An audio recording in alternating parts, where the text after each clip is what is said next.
can a mayor actually do surgery on the bureaucracy? They've got the drive, they got the vision, they don't care. It's like, we're going to make it what's best for the city. Do you think it's within someone's power to do that? If they can make life cheaper, even people I know who are working good jobs, who have dual income houses, they can barely put food on the table. And that's causing stress, anxiety, marriage strife.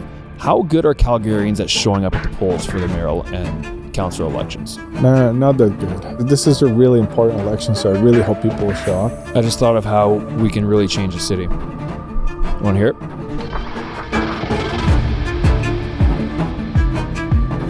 Citizens, welcome. Welcome to the show, everybody. How you doing, Jared? Doing good. Good. We are diving in today to the Calgary election. It is a consequential election. The first time that we've seen Calgary actually move where there's going to be party names on the ballots alongside of mayoral candidates and also leaders of each wards. It's high stakes, I think, this election, because we've seen a lot of shifting in Calgary policy over the last 5 years under Mayor Jyoti Gondek, and there are several other mayors that are riding right now that are opposed to stuff that she has done. Mm-hmm.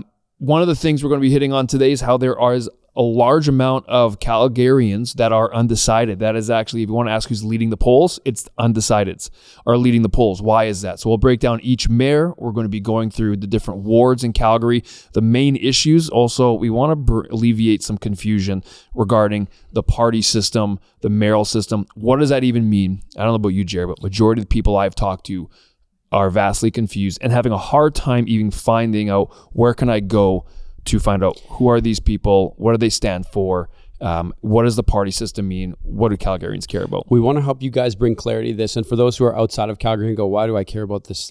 Let us help the process so that as you guys go into your mayoral elections, councillors, school trustees, that counselors, that you understand and you can learn from what we're doing here, because we want to resource the people. We're going to be throwing in actually the websites into our link below, so you can find out the ward, the counselor, the school trustee, and the mayor candidates as well, because we want to make this simple. It's as clear as mud right now for everybody. No one knows what they're doing and who to vote in. So absolutely, that's what we're doing today. I think a big part of the show today is to help provide direction and to be able to show what direction is each candidate wanting to bring the city. It is very important. And one of the responsibilities that we believe as citizens, why our show is called Citizen, is being involved. And that's just not voting federally. You actually have a lot more impact when you actually work with local governments and you get involvement with your local governments and your city governments. And so we need to know what's going on in order to actually be able to not just vote using our minds and our brains, but also take action and actually be able to connect with the different leaders that want to run with the city. So lots of stuff going on. If you're watching and you don't live in Calgary, but guess what? You are going to be coming through a big election at your city at some point, and you need to understand how this thing flows and how it goes. This is just a microcosm of what can be applied all across Canada, and it's quite a consequential one in Calgary, because if you look at the context of Canada, Alberta, unrest in Alberta, and you look at cities typically where they lean politically, and also the federal government involvement with cities trying to bypass provinces, there's a lot of interesting things that are actually going on right now. So it is a consequential election. It's not just for Calgarians. This does have a broader impact. But there we go. That's what we're touching on today. Kirk Lubimov, good friend. Welcome to the show. How are you? Welcome back. Good. Political commentator, political advisor, inside scoop. You got a lot of wisdom, but knowledge of what's going on specifically in Calgary, as you, and I know you have a lot of followers that follow you because of your insights. You've been around for a while. So you're going to give us the inside scoop. You're going to help us bring clarity to the issues of what's going on. But first off, you doing well? Family life good? What's going on? Pretty good. Yeah, pretty good. It's an exciting time in Calgary. Winter is coming. Leaves are falling. New election. Bless you. So how many are you going to do right now? I don't know. I'm usually like a 6 or 7 sneezer. Are you on 2 or 3? I'm on 2, so I'm really fighting here, guys. I'm winning the fight. Good timing. But just to add to your comments about for people that are not from Calgary watching in, the trend in Canada's politics, especially from the federal level, is exactly that there is now a little more overreach into municipal issues, such as housing. Essentially, all parties now are throwing money at municipal governments saying, hey, if you do this, we're going to give you dollars for this. You can apply for this and this grant. You know, we saw to electric buses situation, that's all federal. To housing and blanket upzoning issues, like if you're gonna build X amount of houses over here, we're gonna give you X amount of dollars, which is highly inappropriate because even Justin Trudeau, like a few years ago, said it's not a federal issue, and then all of a sudden it became when they can essentially buy their ideological approaches into municipal politics, which I think is highly inappropriate because the municipal politics is such an opportunity to develop for the community what the community needs first, not what the federal government is trying to establish first. That's a great point to bring up because you're right. You've got such diversity across the country, right? And then your local governments are able to help reflect exactly what that specific community needs and the involvement. But when you have got, and this comes across to the whole separation of powers too, when you have more Ottawa involvement in local affairs, that just, as you said, it makes things not just way muddier, but actually concentrates power more. So there's less power in the hands of citizens in their local spots. So should we talk on that for a little bit, or you want to get right to the new system in Calgary for the elections? Whatever you guys want. I think the new system. Okay. I really want to bring clarity here. So Kirk, talk us through, Calgary's never had this type of election where there is political parties involved with each candidate, right? We have the ABC party, which is a better Calgary. You've got a couple, what are some other ones you have? I just wrote the Communities First Party. You've got the Calgary Party, and they all have several candidates underneath them. What does it mean to have parties, and what can you help explain what's going on? Before you answer that question, can I just, I just want to rewind a tiny bit because, again, clarity is everything I'm going for. Yeah, I hope you remember the question. The mayor, so we have to vote in the mayor, the councillors for the ward that we're in, and the school trustees on this election. All three are simultaneously on October 20th, correct? Okay, so that... And right now, because there's early ballot is open right now. Yeah, so they're open right now, yeah. And so that's like that. I want to start there because those are the three things you need to know when you go to vote. Who's the school trustee? What are they going to be teaching kids? And what are they going to be doing? What's their role? And figure out who that is for your ward. Then your councillor who represents your ward, who's also could be associated with a party that you're asking about, right? And then the mayor. There, sorry. No, and yeah, that's great. So, but now also that's normally what all three of them. And now we've thrown on top of a party system, and some mayors are associated with certain parties, as the parties endorse certain mayors and candidates, and some are independent. So, and the clarity that I need there, which I was asking you just before, because I didn't even though I've been digging into this, is I was assuming if you vote in your councillor for the ward, that would be similar to the national election, where it represents the party on the nation. But it's not the case. Your councillor is individual. And the mayor is individual, correct? Yeah. They're fully different. So they get separate votes, and even if they're associated with the same party, has nothing to do with it. Yeah, they can vote however they want, essentially. So this is the first year we have a full actual party system. And the reason it came about is because the last election, essentially there was a union-funded PAC called Calgary's Future that didn't run like a party, didn't run like like a slate, but essentially it was, and they had a lot of money. They backed candidates, they backed Jyoti Gondak, which they do this year again. So they were able to stack the city hall with essentially similar ideologues. Which union was that backed? You said it was union backed. I think it was quite a. What's it called? Calgary's Future. Calgary's Future. I'll look it up. Yeah. So they're not running a slate or as a party this year, but they're endorsing candidates and they'll promote them, kind of thing. So the answer to that was because essentially the conservative side, well, it's like how do we can't like outraise them, we can't and we can't run as a party, so it was really not fair. So the provincial government did some changes for Edmonton and for Calgary for this election, so which allows for a party system.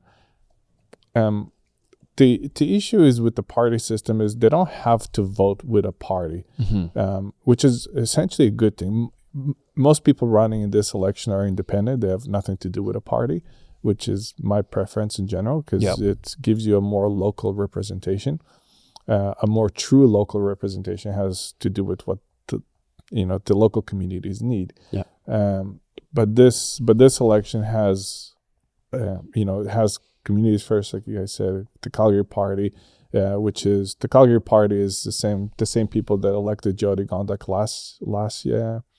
2021. In 2021, they ran a campaign, but there was a falling out. So now they're running, operating as a party and running Brian Thiessen against Gondek, who is not polling well at all, and other people. And then there's the ABC, which has a really small party, which says they try to unite with Communities First, but there was a falling out.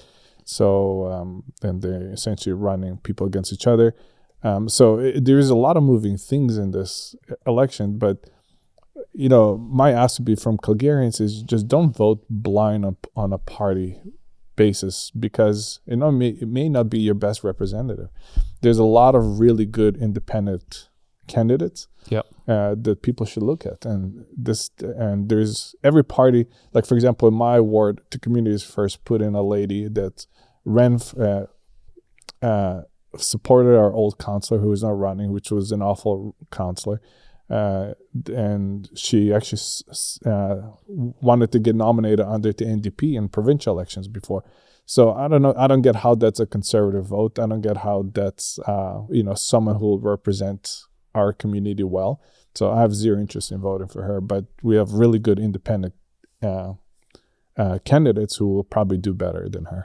So one of the concerns people might have is if you look at provincial or federal party systems, and typically when people vote, they'll probably know who they're specifically voting for in their district, but they typically will fall voting for a party they support because they know that person most of the time will toe the line with what the party standards are, the party beliefs, party platforms, right?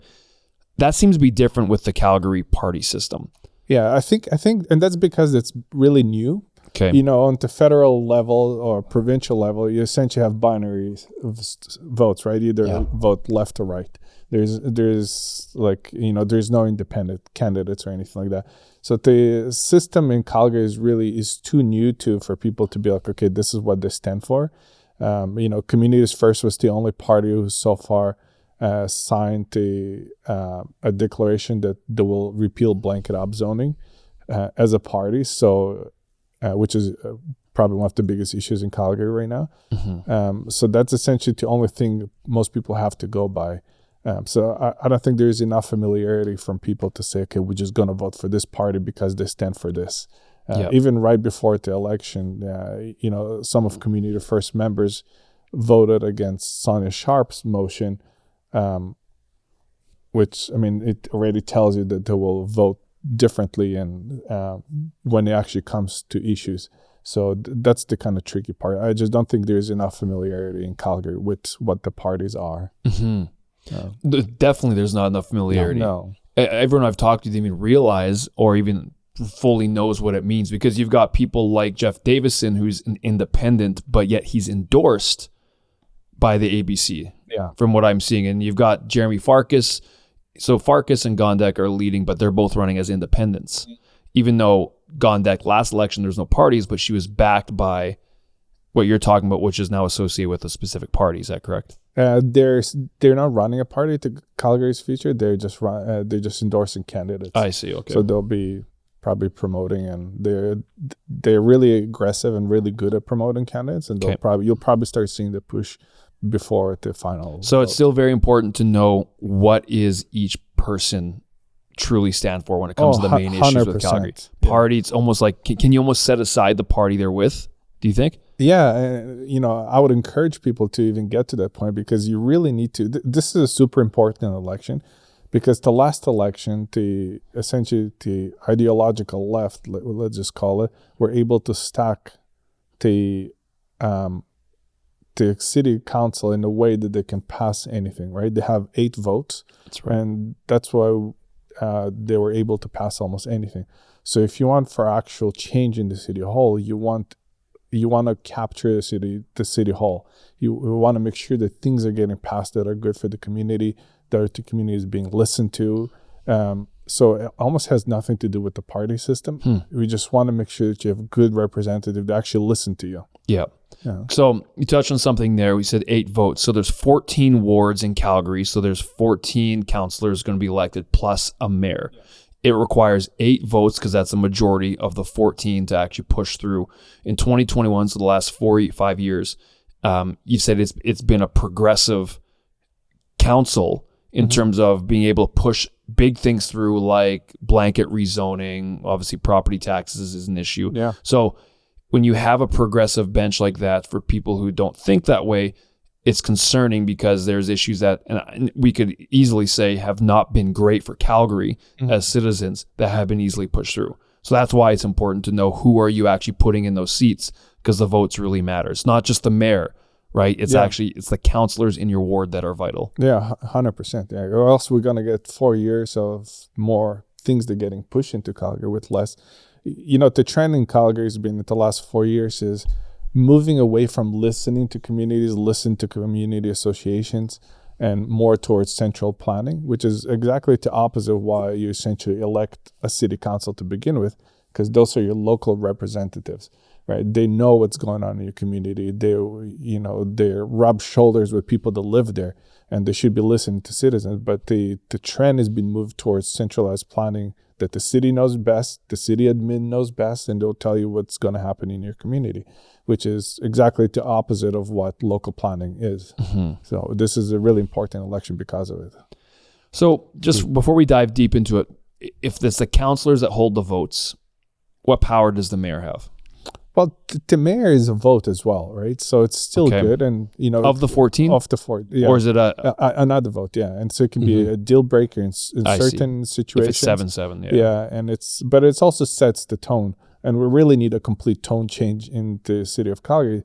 Admins essentially, the city administration essentially been doing what they want. There's been really very little actually listening to Calgarians. There have been a lot of policies and a lot of just essentially trying to get around to local communities. But also the city administration, like the overall city hall is like a bloated mess, right? We've been hiring like 2 to 3 people every single day in Calgary in the last 3-4 years.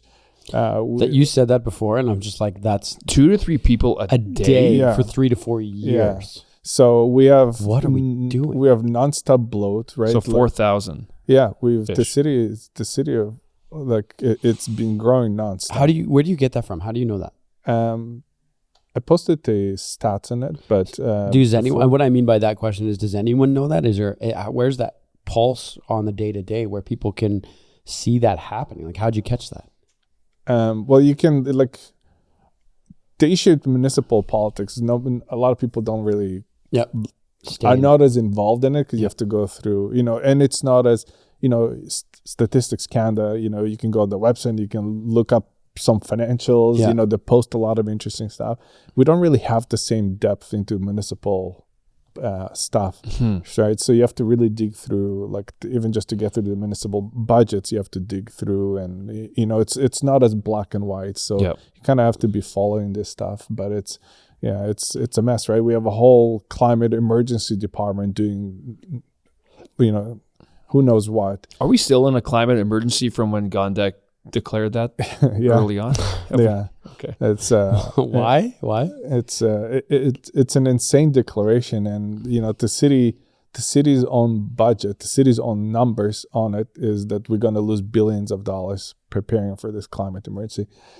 Spending, right? Because they want electric buses, retrofit this, X, Y, and Z. So everything that comes with it is going to cost Calgarians a net like $3 to $4 billion, which is insane. Yeah. Right. Especially because municipal taxes, right? Like it's essentially only property 1.5 million of us. Yeah, and it comes out of your property taxes. Yeah. So it goes back to affordable houses. Well, how do you promote affordable houses if you keep raising taxes on houses? Yeah. Right. It's so things just don't make sense in how the city operates. Okay, let's you have a question? I'm tempted to go down the property tax road, but no, that's an issue. I want to get to this. So we've touched on the mayoral, the party system in Calgary. I want to touch now on the mayors before we get into issues, and we'll line up where the mayors stand with the main issues, and then we'll get into wards and councillors and all that.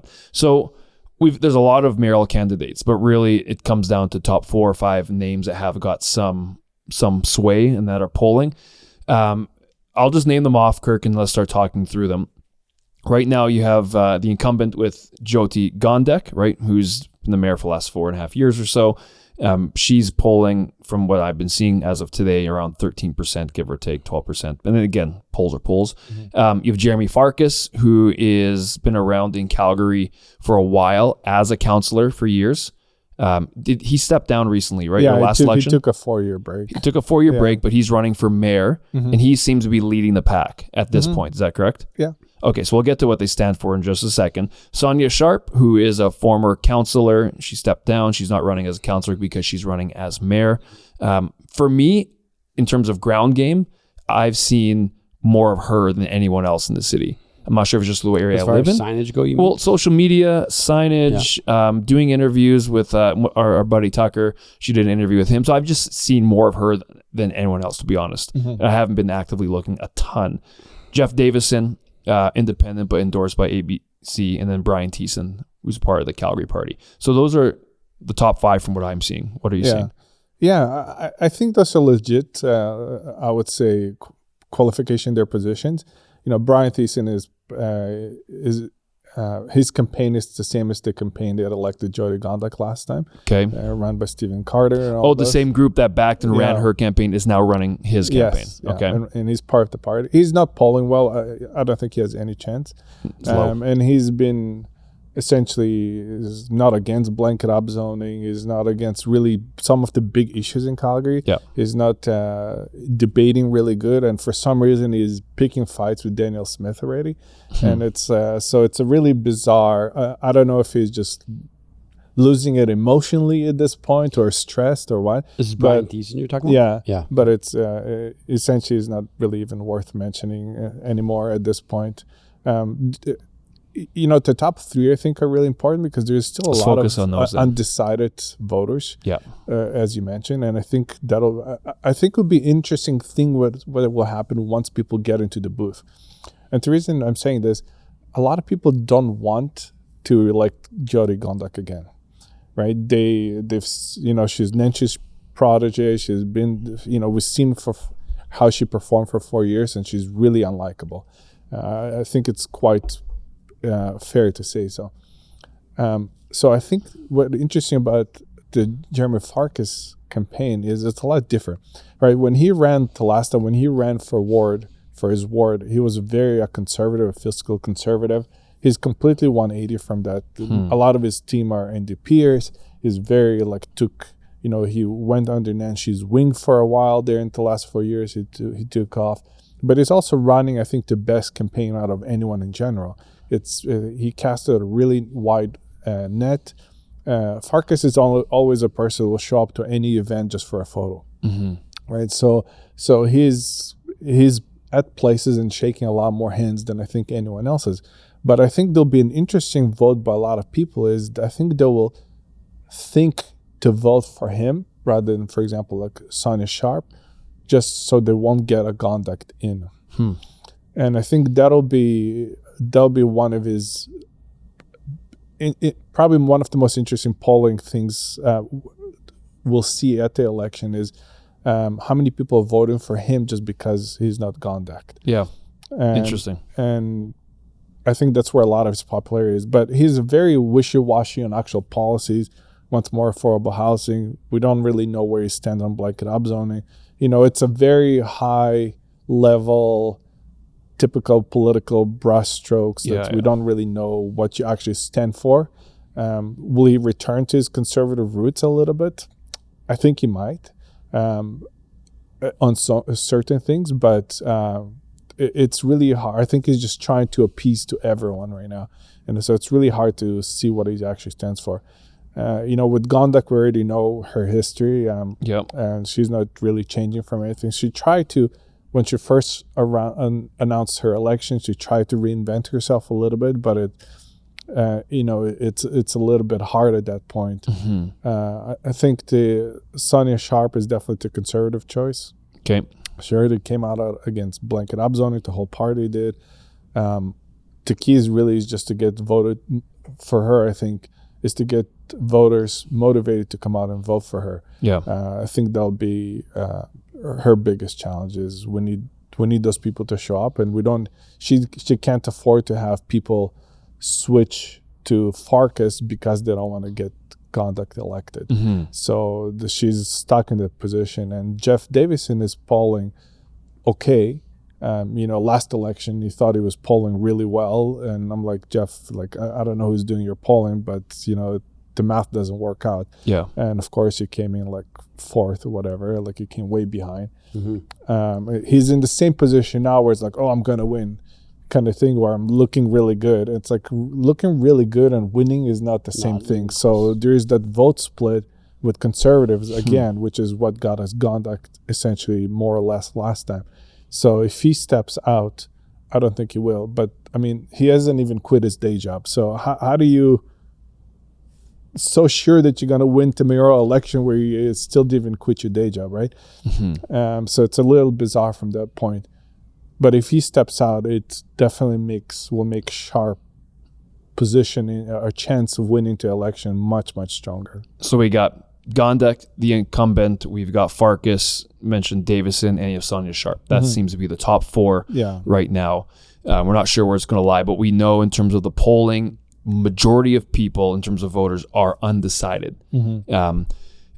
Just for a quick 1 minute, how good are Calgarians at showing up at the polls for the mayoral and council elections? No, not that good. Like this is a really important election, so I really hope people will show up. Municipal elections in general don't really have strong showings in most of Canada, so we really need a good showing. Like 10%, 20% of population. It's a little more. It's definitely more. Okay. But we just need every vote will count, especially at the ward levels, because we had a ton.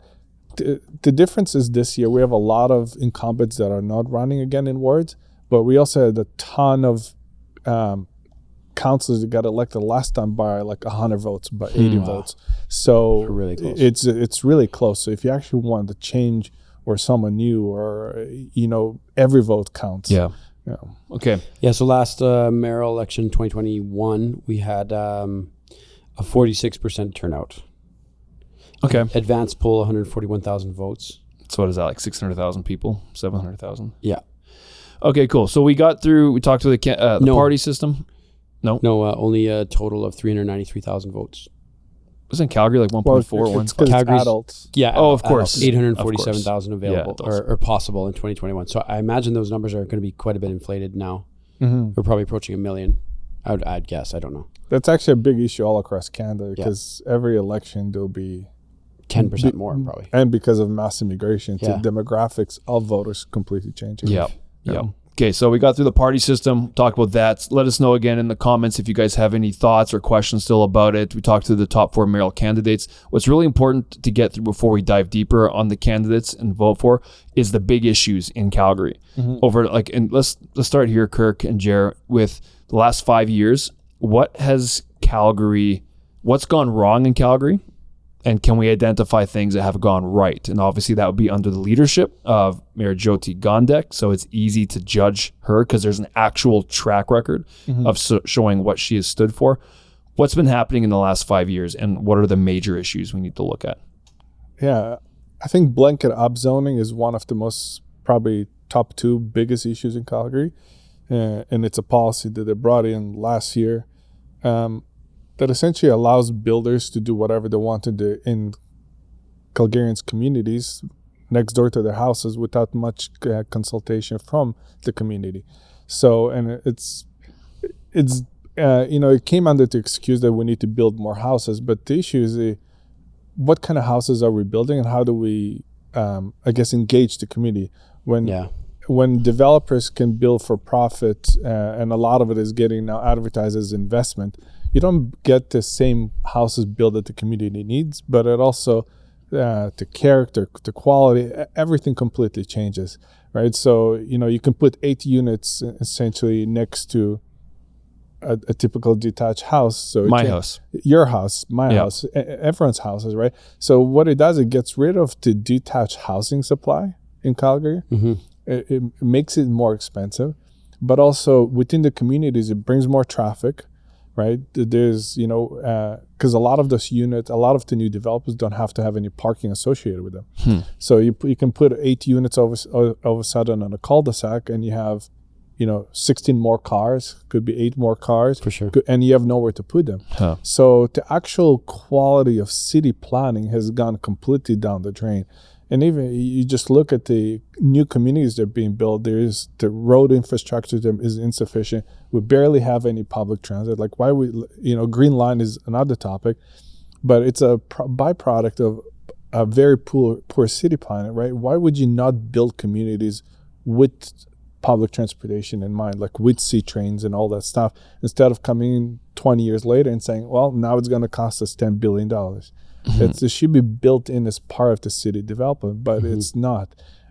So there's really poor city planning, and I think that is one of the biggest issues. So that's the top 2 issue, the blanket rezoning. By far, I'd say one of the that was brought in by Gondek last year. And just to really summarize what you said, essentially what it is, and the reason why, the proposed reason why, is because affordability issues in Calgary isn't, so they want to be able to help basically put on steroids building housing for people to, in theory, drop prices. Yeah. But there's several issues that are going on with it, because I, for example, live in the south of Calgary, and blanket rezoning makes it very easy. My neighbor wants to sell potentially to a developer, knock down the house, and they put up 8 units beside. That's just blanket rezoning. Whereas specified rezoning in the city, you wouldn't be able to do that because of several reasons.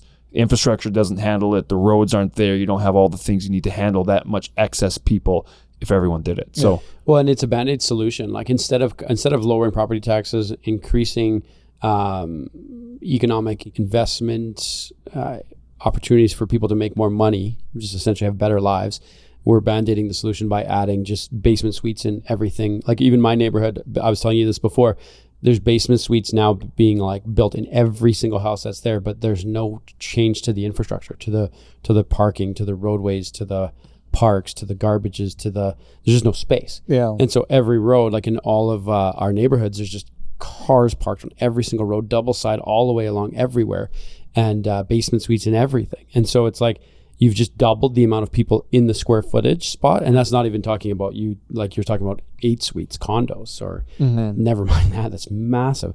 But even it's just you've doubled the amount of people in the same amount of space with no changes to infrastructure whatsoever. Yeah, and that impacts a lot of things, right? Sure. It impacts safety, like road safety, how kids playing around, running, crossing the street.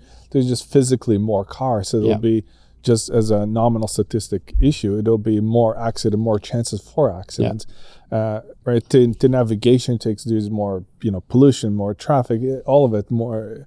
But also, if there is a fire happening in one house, like, in this month there was quite a few fires in Calgary.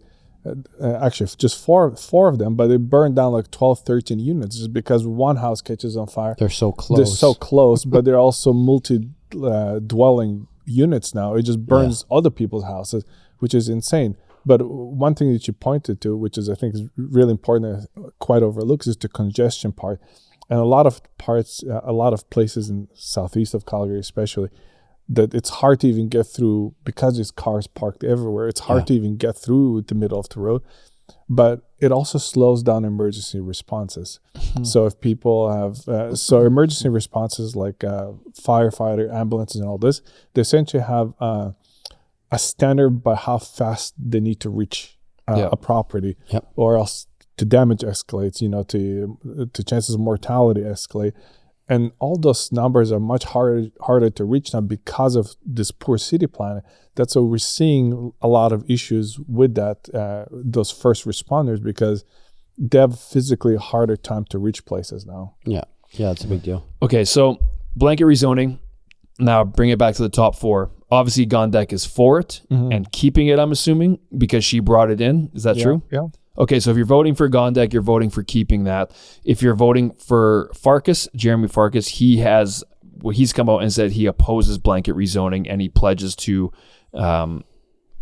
remove it, I guess, or end it. Is that correct from what you've seen? Yeah, I'm not sure exactly. He's still talking about affordable housing and all that stuff, which I think is important. I'm not sure exactly how solid he is on that. it'll be a good black and white. You know, every Calgarian should ask their potential candidate it should be a black and white. Are you going to repeal blanket upzoning? Yes or no? If there's any wishy-washiness, just don't vote for those people. No. If that's where you stand. Yeah, because the biggest issue with the blanket upzoning, besides everything we talked about, is that it ignores the citizens' voices. And as soon as politicians and city administration does not want to listen to you, you're not in a democracy anymore. This is becoming a very serious issue. Is there any upside to the rezoning? That we're like, I think generally us three disagree with it, but for there's obviously people who I would think believe in it. Is there upside to it? Well, the upside is that it can that it approves development quicker in general, because it's essentially automatic. Yes. Yeah. It's like yes. It's like you know, so the city has less red tape to go. Less red tape, but also deals with it with less time, right? You know, they spend less time on it. The issue is, again, it's not everything is the same. Not every development proposal is the same. So, but the city has a lot of opportunity to bring below market housing, you know, cheaper housing, which, I mean, Calgary kind of needs it, 100%, but they have a lot of their own land that they can use for those situations. And they're promoting and they're giving out essentially a lot of money to downtown developers to build housing. All those housing, anything that the city is subsidizing should be below market housing if you're going to subsidize. And they're not doing that, which is, so you can't complain about unaffordability in housing while you're increasing taxes and then subsidizing for profit, you know, housing for developers. And obviously the densification, right? It's about making a city more dense, which can stop urban sprawl if you don't want to continue having such a wide city expanding into obviously beautiful country we have around here. Yeah. But also it turns on what kind of city do you want, right? You look at something like New York or Hong Kong where the density is insane. But the thing is, you just don't want your neighborhood. If you moved into a neighborhood because of the space and the parks and the freedom with kids, all of a sudden in 5 years, you don't want it turning into an anthill. Because you weren't listened to. That's the concern, right? And that's one of the issues, is, I think, for a lot of communities too, because some of the parks are being removed, some of the green spaces are being removed so they can build density. Well, it's like, well, you moved into an area because there is green spaces. You have somewhere to take your kids to. You can go for a walk, you know. And as those things disappear, it's like, well, like, what are we building for? Are we just building for mindless density or for quality of life? Yeah. Right. I thought we're in a climate emergency. Shouldn't we be keeping the green spaces instead of building them up? That's actually a huge problem in the older communities, right? They have mature trees, and then the city will say to developers, you can build whatever they want. So they take down mature trees on those properties because obviously they take out space that they can monetize. And a lot of beautiful old mature trees around Calgary has been taken down just so developers can put in an extra unit in them. Okay, so we talked about the blanket rezoning. We'll move on from that. Sonia Sharp is against it, by the way. She wants to I'm not sure where Jeff Davison's at. I couldn't find it. Yeah, I think he's in the same mindset. Okay. Yeah. Okay, so that's one of the major issues. What's another top major issue do you want to jump to? We can talk about the city finance. Yep, let's talk about city finance. Is this property taxes or is this finance in general, how money is allocated? Well, a little bit of both, because we keep getting increased for property taxes. And you know, you pay taxes so the city can fix roads. We can have, you know, better quality of life locally, essentially what it is. And our roads are complete junk, right? Our underground infrastructure, you know, last year we had water advisories, you know, we had all those pipeline breaks, everything. And it's like, but this is what we've been paying for taxes forever for, right? So the issues with a lot of municipalities across Canada, and they've started focusing on things that have nothing to do with them, and climate emergency is one of them.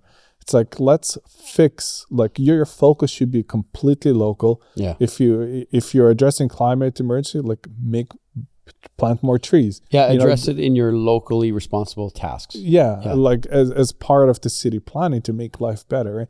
But we've seen insane property tax increases over the last really 10 years since Nensh's legacy. And the problem is in Calgary too, is we've seen a rise in property values, and they still increase property taxes into them. So the city of Calgary has double dipped into Calgarians. Sure. That's why a lot of people saw double-digit tax increases because your property value's gone up so much. And they still increased the nominal values of it, right? So it's a big issue that we're seeing because every Calgarian that essentially takes the road, take the transit, sees that the dollar they're paying is not being used responsibly for their community. The trains are unsafe. The streets are potholed. The roads are more and more deteriorating. So everything is just becoming worse and worse for what we spend our money for, which makes absolutely no sense. So we need the next council need to really take control of the city administration, get rid of the people that don't do core activities, and really focus on putting the city to be in 21st century really. I'm going to read to you where each person stands on the property tax, and let me know your guys' thoughts. Okay. So you have Farkas, when it comes to taxes, emphasizes financial responsibility and accountability at City Hall, exposing about secret pay raises, ending waste. Obviously, that's a general swath. If I can just address that for a second. The city of Calgary has a ton of people that get 2 and 3 pensions right now. And what do you mean 2 and 3 for one person?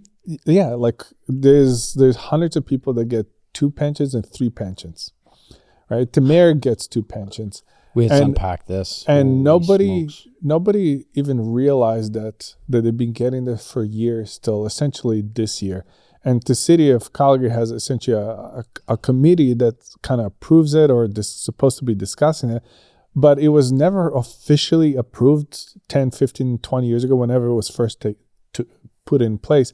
And there's hundreds of people that get 2 pensions.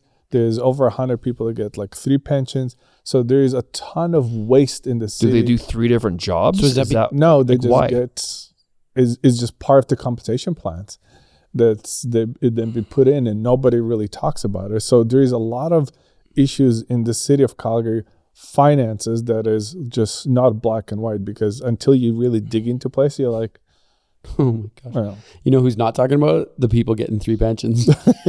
Yeah. They're laying low, man. How do we know this is Calgarians? This is crazy. Like why? Like that seems excessive. And first off, right, 2 or 3 pensions, tax dollars go towards that. And there's other. So that's what Jeremy Farkas is emphasizing about secret pay raises or ending waste. Do you think that's included in that? I don't know what Farkas will actually do there, but you need a full council agreement on that as well. So full council. Yeah, they really need to. How many of those council members are getting the 3 pensions? Are they getting it? No, it's not actually the council members. Oh, okay. Yeah. Okay. It's city administrators that are getting it. Yeah. Jeepers. We need to find a list of that. So Farkas wants to control spending and restore trust in how dollars are used. Again, kind of broad statement. Gondek defends recent budgets from the last 4 years and tax levels, arguing the pressure that's on the city finance. So I want to ask you after, is there pressure on city finances because of downtown commercial tax base being eroded? She also requires balanced strategies. In debates, she has framed conservative tax freeze pledges as naive and risky. So Gondek's against essentially tax freeze at all. Sonia Sharp promises fiscal restraint, as probably a true conservative would if she is that, focusing city resources on core needs, roads, safety, and services instead of pet projects, and that's in quotations. She also is critiquing the current council for being ideological and overreaching in budget expansion. So that's Sonia Sharp. Davison is a 4-year property tax freeze, which he has pledged, which he will run well advance into that promise, argues for controlling municipal spending. So again, property tax increase freeze or property tax freeze? Property tax increase freeze. So just a freeze where it's at right now. I was like, if that guy gets rid of property taxes for 4 years, he's getting elected. So mind you, there's bigger issues. So where else is there issues financially for Calgary? We've talked in the past, and I hope I'm not putting it on the spot, but does Calgary have good finances and reserves? Do we have enough property taxes coming through? Is it tight like Gondek is saying? Like, how does that balance out? It is not tight at all. Like, Gondek is just trying to save her record here. The fact that again, her climate emergency is going to cost Calgarians in the long run billions of dollars, right? Why do we have a full climate emergency department? Like, what do those people do? We have a whole bunch of, like, the hiring is completely out of control. We have a ton of money sitting in essentially reserve funds that nobody really talks about. The city administration don't want to talk about. Do you know how much?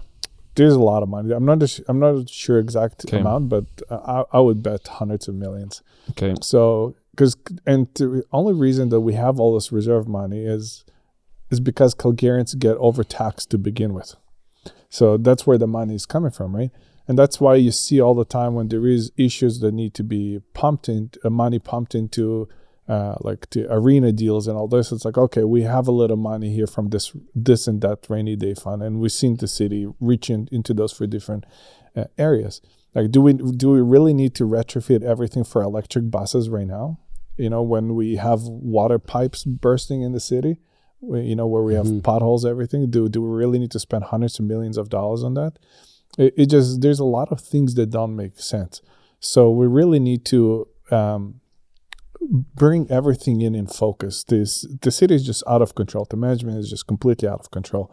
So, the focus should be really is to get transparency and bring in the city to focus on core activities rather than doing, who knows what, and without very little, I guess, input from Calgarians. But one of the issues you actually brought up is the downtown.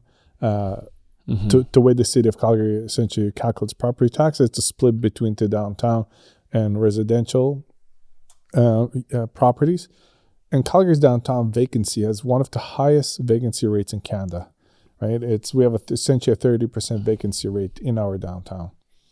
So the question is, and it's been like that for years. So the question is, why haven't we attracted any businesses? Why haven't we done anything to fill those places up, right? Why do we still have like the third most expensive parking in North America in our downtown, right? Like, how do you fill up those places and encourage people to come downtown if it's just completely overpriced? So because it requires the right leader with the right vision and the team around her or him to actually be able to build and to do it necessary to attract people to Calgary. And if that's not a focus, and climate emergency is a focus, and other pet projects are focuses, then guess what?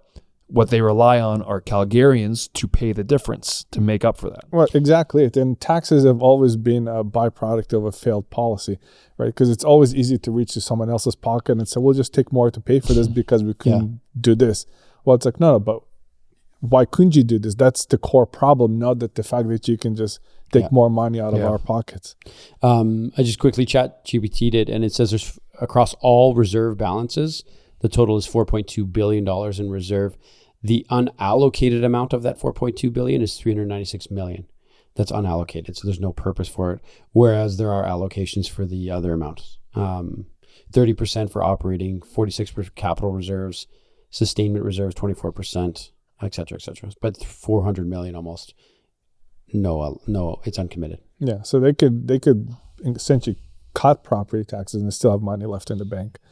Can a mayor actually do surgery on the bureaucracy and the ballooning budgets and the inflation and the employees that Calgary has? Like, does a mayor have that much? If let's just assume they've got the drive, right? They've got the drive, they got the vision, and they don't care. It's like, we're going to make it what's best for the city. Sure. Question. Can they go in and say, hey, we're axing half the employees. We're going to go down to 7,000. We don't need all this extra crap. Here's the core issues we're going to focus on: crime, infrastructure, obviously streets and all that. Like the key issues, attracting business. Do you think it's within someone's power to do that? Not everything is within like stroke of a pen power, but we need that kind of mindset. It's essentially to dodge approach like we saw into U.S. Administration, but we need that kind of, I guess, culture that's saying we're going to be running to show now. The citizens will be running to show rather than the unelected administration in Calgary. And we need to see that kind of leadership within the next Calgary Council, because essentially enough is enough. Like we just can't be running the city based on the fact that we can just tax Calgarians more. You think us three could make a difference if we ran in our respective wards? I think we could, yeah. Well, maybe 2029. Okay, so we talked housing rezoning, we talked taxes and spending. We went over kind of where each main mayor candidate talks. Other big issues, obviously, we've got roads, transit, you have crime, safety. These are all big ones. Any other main issues you want to talk on? Want to talk on crime, safety? Yeah, I think crime and safety is obviously a big issue for a lot of Calgarians. Our crime is going up. Mm-hmm. A lot of it is unreported because it's just the statistics, just the way they work, and it's just hard to reach actually help. Our road collisions are getting so bad in mortality that the Calgary police is trying to work on some kind of campaign with the city of Calgary, which is quite alarming. Really? Wow. We have people that have voted against the Calgary police increase the budget. Gondek has voted against it. So to downtown Calgary, it has a huge drug issue. Anyone that's walked around the Calgary Public Library downtown, which should be one of the jewels of Calgary, won different awards for its architecture. 100%. And then you go there and it's like it looks like east side of East Hastings, downtown Vancouver, which is highly unfortunate. So we need our streets to be cleaned up. We're seeing a lot of car theft, a lot of crime into neighborhoods now, which we haven't really seen 10 years ago. We haven't seen that 5 years ago.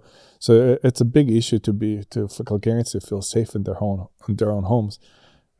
We have a lot of the drop-in centers that are a big issue for a lot of business communities like downtown to 1 on 12 Ave, the Schumer Center, and that it's essentially a lot of the crime and drugs and everything is pouring out into the adjacent neighborhoods and adjacent businesses, which is a huge problem in Calgary. It needs to be addressed. Just a quick touch about the public transportation. We've seen this Calgary police does blitzes once in a while on the C trains, mm-hmm. and to try to crack down on crime. And every single time there's like dozens and dozens of arrests of drug dealing, weapons, and everything else. So Calgary C trains have essentially became mobile crime labs for the drug trafficking and organized crime communities. And we need that to actually work for Calgarians, and so Calgarians can feel safe about sending the kids on transit. I'll never put my kid on anything that's got to do with Calgary transit. The stuff that I've seen, even there's just no way. It's not safe at all. Yeah, it's not only it's just dirty and filthy, but it's just like there's a lot of stuff happening in them that I don't want my kids next to. Yeah. Is it as simple as increasing budgets for Calgary Police Services? Is it that simple, you think, for council and mayor? I think that's part of it. The other of it is just the overall infrastructure. I think Dan McLean had a good idea, and it's putting the spin turns gates that you have to pay to get into C-train stations. So you have to pay to get in, actually get on the trains themselves. And that will prevent a huge aspect of it, so you don't just have loitering and people just going in. Because it's kind of based on an honor system right now. Yeah, because unless nobody checks you, you can just. I've been on honor system, chance system. Low chance of actually getting. Well, I've been on like going to Flames games and stuff like this. I've been on probably 50 or 60 C trains. Never been checked one time. Have you? Nope, never. Never once been checked. Yeah, so there's a lot of loitering that happens on them as a byproduct of that openness. As a high trust society, I wish we kind of had that, but things have completely changed, and especially downtown core areas where we want businesses to flourish, where we want businesses to come back and people to spend their money in. Yeah. Which, is not going to happen under those environments, right? Yeah. Okay. That's a good point. We've talked about the party system. We've talked about the main issues. We've highlighted the top 4 candidates. What's gone well in the last 5 years in Calgary? Anything you can give credit to Gondek and council, or has a lot of it just because whether you're talking core issues are the important ones, what makes Calgary a better place to live? Has that been widely ignored, or is to other bigger ideological projects like climate emergency and other things like that? Has there been good, do you think? Anything you give Gondek credit for right now? Well, I guess the new, I don't know if it's directly gone back because she made it more expensive, but I think the new arena that's going to be coming out will do really good for Yep. The whole east side of downtown. Yeah, there's some of the new communities that are coming out are a general plus. The problem in Calgary is not like, blanket upzoning is a really big ticket item. Property taxes are a really big item that's impacting everything. But the problem in Calgary is a lot of the little things that are like failing to communities, right? Yeah. And that's what we need to be addressed. We need to make sure that, and the only way you address is by listening to Calgarians, which essentially this administration has refused to do. So we need that to get back to, protecting our heritage buildings, protecting our heritage communities, the main streets that, we need to have some history and character protected in Calgary and develop. We have a lot of beautiful places that can really bloom up and develop, and we really need that, and we're starting to see some of that happening, but we really need that, ambition from the City Hall to be part of the community that wants to improve the voices, increase the voices in the community, and help people in local areas to build up their own community. Because one of the best things that the wards can do, the City of Calgary can do as general, is put more emphasis on local voices, because that's who will do not only a lot of the legwork for them, it will be cheaper, but also will do the proper work that they actually need to be done. So the overall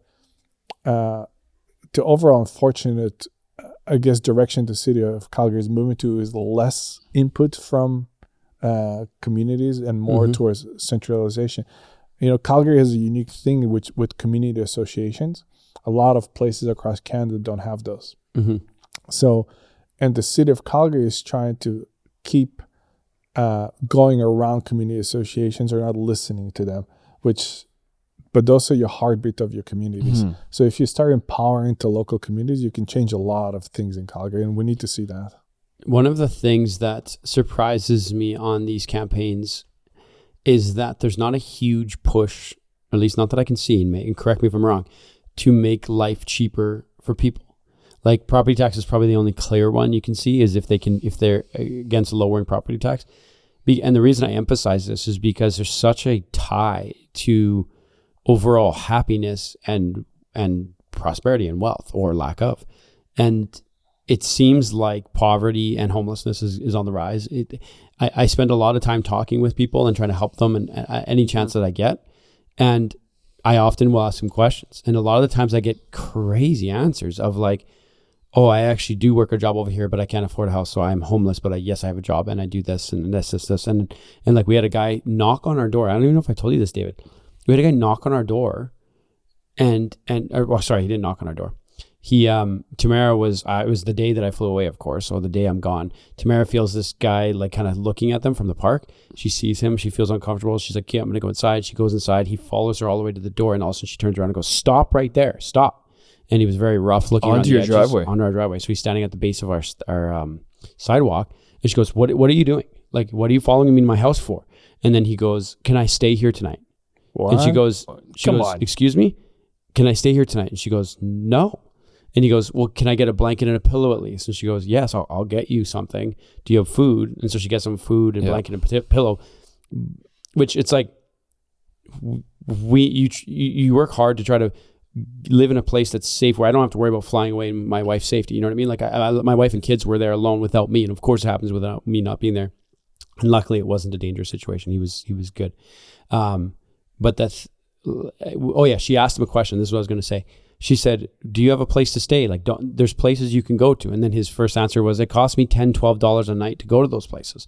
The places where he can actually have a bed to sleep in, like a hostel or community support. And he's like, I can barely get enough money for people to give me just food. Never mind that. So I sleep in the bush with a blanket and my blankets are wrecked. Yeah. I'm like, that's just a micro dose of what's happening. Like, where I was like, it's just on a rise. It's up. So if they can make life cheaper, if even people I know who are working good jobs, who have dual income houses, they can barely put food on the table. Yeah. Like, and that's causing stress, anxiety, marriage strife, problems. It's like, I'm surprised that if I was going for a council position or a mayor position, cost of living. Like get it low, fast. Well, and the other thing too, which would almost, if you could present, instead of like just grand gestures of words, I'm for this, I'm this and this. How? Like with politics, talk has become so cheap. Yeah. Because a lot of guys will say things, but it always comes back to, how are you going to do that? Because I highly doubt you'll be able, I got great motives. It sounds like you got great motives. Great. I just don't believe that you can actually accomplish change. I think a lot of citizens have actually gotten to that point, and hence why you see low turnout, because a lot of them probably think, what's the point? Like it's almost out of our hands. But we can't let that be our attitude as citizens. You have to be active. You have to be engaging. You have to be putting pressure on your councillors. But like I got a neighbor who connects with our councillor every 3 days.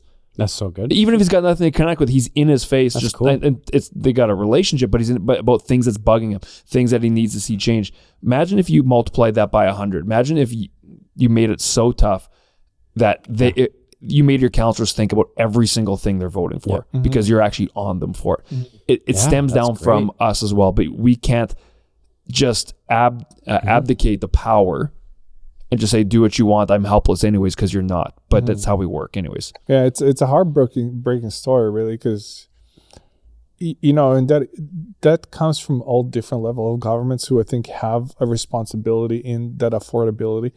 The job of local council is to make the city more affordable, more livable, and attract business into it. Property tax is one of them. Having a friendly business environment and a economic development unit is another one. It's really heartbreaking to hear that in Canada, considering we have record food bank usage across almost every single city in Canada. I know. 25% of Canadians are dependent on food bank usage. We have the most farmland out of most fertile farmland in the world. There's so much technology, vertical farming, and everything else that we can essentially feed Canada for free. There's literally zero reasons why we cannot put food on the table for every single Canadian. One of my things that I've been pushing for is energy in general. The cheaper your energy is, the more output you can get out of it. Energy is essentially a leverage, right? You can get more things done if you have more access to energy, right? You can power more factories, whatever, move more things from A to B. But food is also an energy, and it's the human output of it, right? So we need, the cheaper the input cost, which is the energy in this case, the more output we can generate out of it. So it's just such a basic economic thing that we don't even think about, and yet we carbon tax our food process, our whole food supply chain, and all this stuff, and for no reason. So there is so many solutions that we have here that we just have zero ambitions to go after them, which is probably the most unfortunate part in Canadian politics. And what you commented on, that's why a lot of people are like, kind of losing faith, is because they stop demanding performance from their politicians. When Canadians will start demanding performance from their politicians and hold them accountable, the country will change. Yeah, that's well said. That's so good. Well, as citizens, let's continue doing that, right? And we can start with this Calgary election and making a big difference in our city, because right now it really comes down to an ideological difference in terms of progressive versus conservative. And that's not a party affiliation. That's in terms of where our priorities being placed with city resources, right? Are we electing progressive councillors who might put more emphasis on things that actually don't make a real difference in our lives? Or, as you're saying, make things immediately more expensive for us and could be considered wasteful compared to other things? Or some people who are running who've got more conservative minds, which the root word is conserve, right? You want to conserve, and you want to make a place, Calgary, a great city that's going to continue with great roads, with crime going down, with affordability actually being achieved, not with all these alternative things that are happening, not with blanket rezoning issues, which can cause issues for everyone, right? So that's what it comes down to. And we as Calgarians can actually make a difference if we get out to the polls. So do we miss anything that we should talk through a bit deeper? I know this is kind of like a 10,000 foot. We kind of dove into some details, but. Yeah, I think what's happening in actual wards themselves is really important right now, because there's a lot of councillors are not running again. So there is a lot of wards that are essentially out for the open, and there'll be a brand new council in them, a brand new representation in them. Yeah. So I think it's important for Calgarians to really see what's happening in the wards. Ward 1 is Sonia Sharp's ward where she left. There's really good people in there, really good choices. Yeah. So almost every ward will essentially have a new person in them, except Dan McLean's ward, Shabbat ward. Courtney Penner is running again. She decided from Ward 11, I believe. She decided not to run, then now she's running again. The issue, she's a perfect example of a counselor who just did not engage with her community. So most people don't even know who she is in her community because she was just so unapproachable. And isn't that their whole job? Right? Yeah. Like, I'm not being cynical. I just mean, is that actually their job though? Yeah. So like, how is that tolerated? Yeah, that's the problem, right? We don't have a way to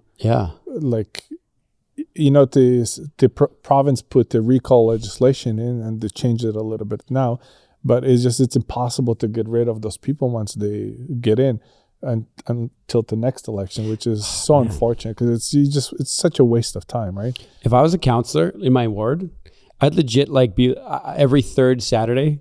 This is ridiculous, but I also like it. Would have I'd rent a park and have a table set up. I was going to say, every day third a week, Saturday, go sit there. If no one shows up, you're there. Come talk to me about it. Just sit and there have a table, be available, a chair, policies. This is or what host we've an done. Open forum weekly online. Yeah, anyone can join by Zoom. You got hundreds of people, and you control, ask their questions, talk direct. What? Sit down. Seriously, let's talk. And then you just every single person. What do you think? What are you doing? What would you do? What do you like? Not like? Mm-hmm. Write it down here. Here's a way to email my office directly. Why wouldn't you get? Yeah. And that's the beauty of community associations. Yeah. So a lot of councillors have represented the dissent to some community association, but that is the perfect thing to empower because community associations will do a lot of the legwork for you. You can go to a meeting once a month and you will get the down low of what's happening, what the wishes are, what's not working well, So how does someone find that? What is a community association? Every community in Calgary essentially has a community association. I really encourage every Calgarian that can to join one, get a membership, volunteer in the board because they really save a lot of the local arenas, local buildings and everything. Community associations essentially what applies for grants and essentially what saves what's actually happening in your community. And a lot of people are not aware of that. Love it. But also a lot of councillors don't work with the community associations. I'm in Ward 9. Gianna Kara, who's not running again, hasn't had anyone, he hasn't showed up to community associations in years. So we've essentially had no representation, but a lot of the inefficiencies that happening with the grant dealings is absolutely insane in the city of Calgary. So talking about finances, if you have to renovate the sprinkler system, a wall fell down, whatever, we have sewage backup because of a city of Calgary tree burst through the pipelines and all this. It's so inefficient the way the city of Calgary gives out grants. It's let's just commoditize it and let's just say, okay, what do you need? Let's just get it done so we don't have to have whole departments going through a bunch of grants and then hand you $100,000 when you're going to need $500,000 by the time it gets to it kind of thing. So there's a lot of inefficiency on that front where everyone knows what's happening in the community if they're part of the community, right? So if I was a city councillor, I would just empower the life out of this community associations because that'll make everyone's life easy too. Very cool. I just thought of how we can really change the city. You want to hear it? Yeah. 4 years. Give you a joke, but yeah. It's kind of joking. Okay. We find, what are we, 11 more like-minded individuals like us. We form our own party. We 3 run. And we run. We can get backers right away for our campaigns and elect the party. And truly one person per party, elect our party. Here's what we're going to do as a city. I bet you we'd win. Yeah, Kurt's like, yep. Yeah, I'm I don't know. No, I don't want. I'm not running for it. I don't know. I think that was part of the game plan with this party system, right? The unfortunate part on the conservative side between ABC and Communities First, there was a lot of infighting, and there'll be a lot of vote splitting because of it. But it's we'll do an all or nothing approach. but that's why I encourage people to really understand who's running in their wards, because there's a lot of new names, a lot of old names are gone. Ward 8, Courtney Walcott is gone. Peter DeMong is gone. There's a lot of essentially new blood that's coming in one way or another, and you really need to understand what's happening in your ward. Well, it says here, I was just reading through this, Ward 2, 4, 9, 11, and 14 are the most competitive battlegrounds. Because they're all new, I think. They're all new, like Ward 2 or Ward 14, which is our ward, Johnson versus Hackney, Independent versus ABC. You're Ward 9, right? Mm-hmm. You said Karim, was that, what was the name of your councillor? Kara. Okay, so he's not running. No, but Karim McSweeney and versus Kippers seems to be the main two that are running. For Ward 9? I don't think they are. No? And I'll tell you what. So Keepers, she worked in Kara's office. Okay. She showed up to a few community associations. She seems nice, but she's completely invisible in our part of the ward. So Ward 9 is really particular in a way that it's really big. Yeah. It encompasses the Foothills Industrial. Okay. Encompasses a lot of neighborhoods that most people don't think. When most councillors or most candidates think about Ward 9, they think about Ogden, Inglewood, Bridgeland, but that's like 10% of the vote, 10% of the ward. The rest of the ward is way out east. And there's a lot of immigrant community, a lot of Filipino communities, a lot of Vietnamese communities, and everything that goes right all the way out to these, but also a lot of crucial business communities, which are really ignored. Allison she's the community's first representative. I have zero interest personally in voting for her. She really supported Kara a long time ago. She wanted to be part of the NDP campaign. We're just not ideologically aligned, and she's really a late step in because Communities First didn't pick any of the good candidates or independent candidates locally, which I think was a really mistake. Keepers is really almost invisible in our area. So we'll see. There's a lot of good people running independent. None of them are really with a party. So this is why it's an interesting situation this time, because a lot of good candidates have nothing to do with a party. Interesting. Yeah. Well, good top-down exploration of the Calgary election. If you guys need to know what's going on, you can watch this or send this to your friends. Try to break down the top 4 candidates, the main issues, the party system, bringing clarity. It's an important election in Calgary as we continue to move forward, try to build any other thoughts. We're also going to put in the 3 links where you can find the mayor candidates, trustees, the school trustees, and the councillors. So that's right. It'll be linked below. And stay tuned. We've also reached out to several mayoral candidates to actually come sit with us on this set so we can have in-depth conversations to find out more than just the headlines or the party system. Mm-hmm. Oh. So we're going to be working to get them on next week. So stay tuned for that. Specifically, this is obviously for Calgary. We should go live with those. Maybe not. We'll have to talk about that. But still, that'd be sweet. I'd love the reason I say that is I want the people, real questions, Calgarians, to be like, hit us with your questions. Yeah. Who knows? We'll see. We'll find out. Anything else you guys want to say? Last parting words? The show goes on, I guess. I don't know. I'll just say this to Calgarians. Do not be afraid to reach to every single candidate and ask them questions. It's your job. It's their job to answer if they want to represent you. So reach out. Love it. Talk to your neighbors, and vote responsibly. Well put. Last question I have is when is Mr. Lubimov running? Oh, gosh. I have no interest. For mayor. I don't have an interest in the peacock aspect of it. I love working on actual issues. Yeah. So I rather work is important on things inside than. And we need that. That's good. Gotcha. Yeah. All right. Show goes on. Thanks, guys. See you next time.